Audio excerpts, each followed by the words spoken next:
Cukrovku som dostala v prvom ročníku, mám ju 6 rokov.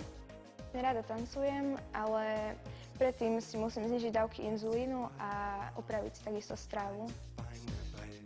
Pomáhala som oboznamovať sa o cukrovke aj učiteľom.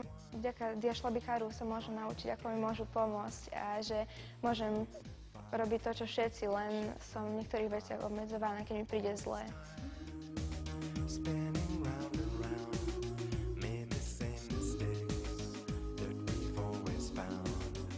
Ja som cukrovku alebo diabetes mellitus dostala ako 6-ročná. Z začiatku to bolo veľmi ťažké, hlavne to bolo spojené s tým, že veľa ľudí nebolo informovaných o cukrovke. A vtedy som sa stretla s prvou takou negatívnou skúsenosťou, kedy mi moja učiteľka povedala, že nemôžem ísť na ďalšiu spevácku súťaž práve preto, že už mám cukrovku.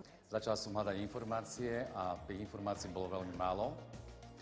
Tak sme sa spojili s rodinami, ktorí mali tiež dieťa diabetika. Neskôr sme pocítili potrebu, aby sme informácie, ktoré sme získali aj vlastnými skúsenosťami, alebo sme si naštudovali, aby sme začali šíriť, aby sme edukovali aj učiteľov a spolužiakov detí s diabetom. Určite ste už počuli niečo, že existuje choroba, ktorá sa označuje názvom ľudovo cukrovka alebo diabetes mellitus. A tak vznikla aj samotná kniha Diašlabikár, ktorý vlastne môže slúžiť každému, kto sa stretne s diabetikom. V diašlabikári sa nájdú všetky informácie od A do Z, napríklad ako športovať, ako sa stravovať, ako cestovať s diabetom.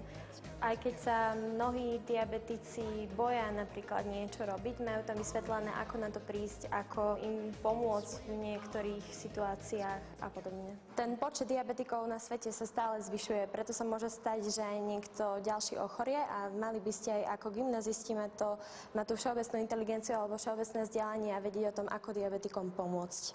Je dobré vedieť, že ak sa niečo napríklad mne stane, tak budem mať okolo seba ľudí, napríklad spolužiakov, ktorí budú vedieť reagovať, dajme tomu odpadnem, tak som rád, že oni to vedia a zachovajú sa správne.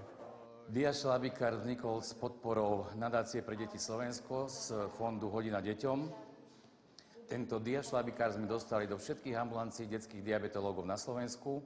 Chodíme s ním po školách, na každého necháme, hlavne tam, kde majú diabetika, aby si učitelia potom, prípadne spolužiaci, tréneri mohli naštudovať, ako riešiť situácie, ako im predchádzať nejakým komplikáciám. Cieľom nášho projektu, teda Diašlabikáru, je to, aby diabetické deti neboli nejako odstrkované od spoločnosti, aby sa nebáli a vedeli, že aj s diabetom sa dá zažiť teda krásny, šťastný a úspešný život. Let's come together.